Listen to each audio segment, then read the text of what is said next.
Bismillahirrahmanirrahim. Assalamualaikum warahmatullahi wabarakatuh. Di sini saya akan memperkenalkan diri dulu. Nama saya Kuku Fatwi Sidik dari kelas 3 D3 Elektronika A NRP 1103 17 10 18.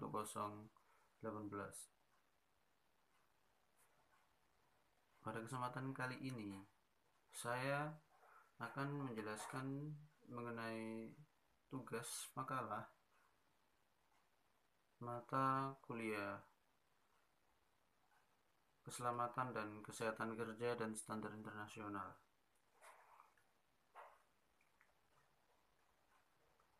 Makalah yang saya buat kali ini adalah sistem K3 pada kebun binatang.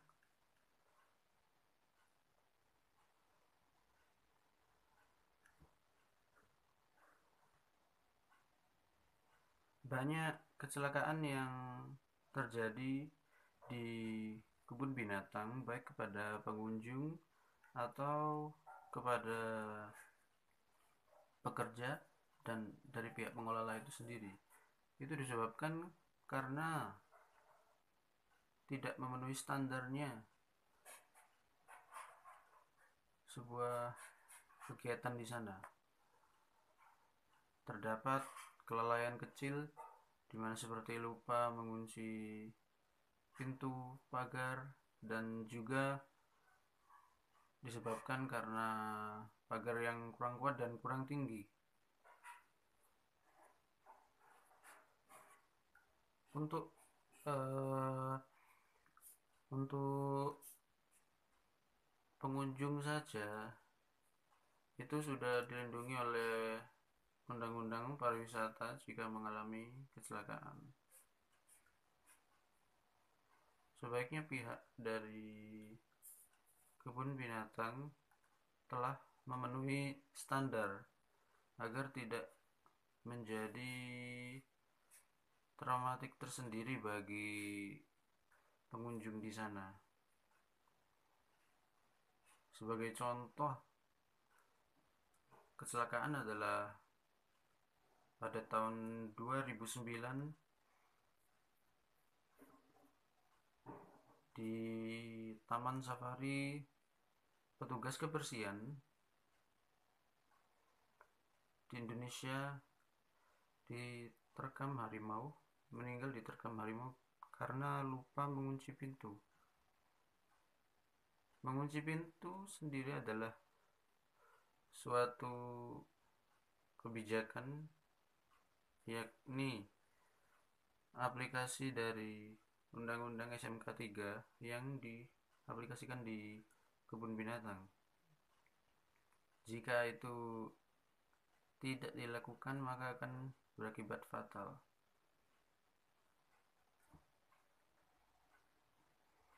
Sementara pada standarnya, kebun binatang haruslah mempertahankan naluri dari si hewan tersebut. Maka dari itu bukan salah hewannya, karena terdapat dua konsep, ada konsep lama dan konsep baru pada K3. Pada konsep yang lama, kecelakaan itu adalah sebuah kesialan yang harus diterima. Namun pada kali ini telah tersanggah oleh konsep yang baru, yakni kecelakaan adalah hal yang bisa dihindari jika kita melakukan sesuatu yang benar.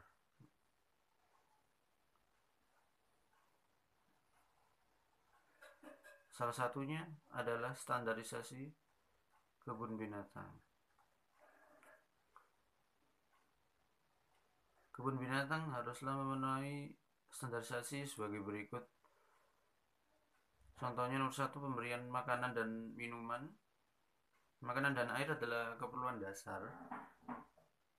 Cara pemberian makannya juga tidak sembarangan.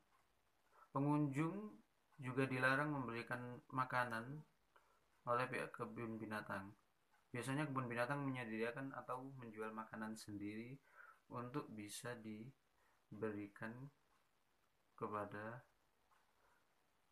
hewan tersebut oleh pengunjungnya.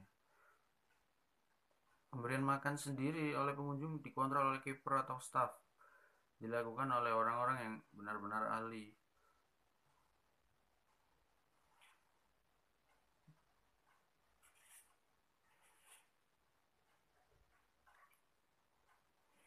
Makanan di sini haruslah bersih.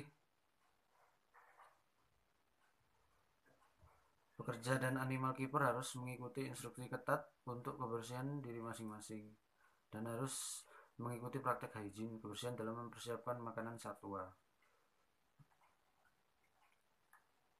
Juga nomor 2 adalah pemberian lingkungan yang cocok dan nyaman. Nah, lingkungan tempat hidup satwa harus disesuaikan dengan kebutuhan setiap satwa sehingga tidak menyalahi apa ya, kehidupan dia di sewaktu dia masih belum dilestarikan secara ex situ. Contohnya satwa yang biasanya menggali lubang harus dibeli fasilitas untuk membuat lubang. Satwa yang memanjat harus diberikan fasilitas memanjat. Satwa harus diberikan kesempatan menggerakkan otot badannya. Suhu, ventilasi, hawa, sinar alami, dan suara di kandang harus disesuaikan dengan kenyamanan dan kebaikan satwa masing-masing. Jika tidak, maka akan menjadikan hewan tersebut mempunyai sifat yang lain, mungkin lebih memberontak kepada pengelola, dan itu yang biasanya menjadi kecelakaan tersendiri.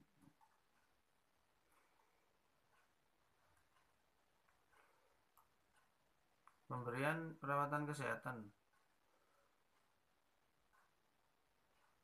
Tempat tinggal satwa harus dirancang sedemikian rupa untuk mengurangi bahaya luka terhadap satwa. Pengobatan dari dokter hewan yang ahli dan penjagaan penyakit harus diberikan dengan seksama. Kebersihan kandang harus tetap dijaga. Perawatan dari dokter hewan dan medical check up sangat harus dilakukan secara rutin.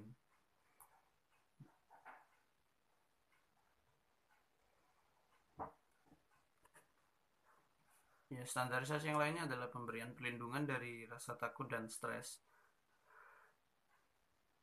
Ya, di sini hal yang harus dicek adalah susunan kelompok satwa, jumlah presentasi antara jantan dan betina, jumlah satwa per kandang. Satwa hanya boleh dipegang oleh staf yang berpengalaman. Seringkali dipegang oleh staf yang tidak berpengalaman akhirnya menimbulkan kecelakaan dan karena ketidaktahuan dari staf tersebut. Penanganan ini harus hati-hati untuk melindungi satwa dari kecemasan, contohnya, dan stres. Satwa yang takut gampang stres, bahkan bisa menggigit. Lah, itulah yang termasuk dalam kecelakaan kerja di kebun binatang tersebut. Maka dari itu harus sesuai dengan standar, yakni satwa tidak boleh diprovokasi. Untuk beberapa satwa yang nervous perlu ditutupi matanya dengan kain lembut supaya tenang ketika dipindahkan. Induk dan bayi harus diberikan akomodasi yang tenang dan luas dengan shelter tempat bersembunyi, karena gangguan dari pengunjung yang terlalu banyak akan membuat stres. Lah, semua standarisasi ini adalah suatu bentuk kesehatan dan keselamatan kerja yang ini berdampak kepada pihak pengelola dan pihak pengunjung.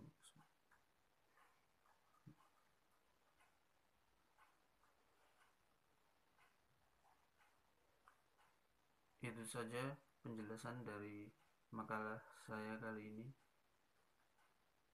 Semoga bermanfaat. Kurang lebihnya mohon maaf.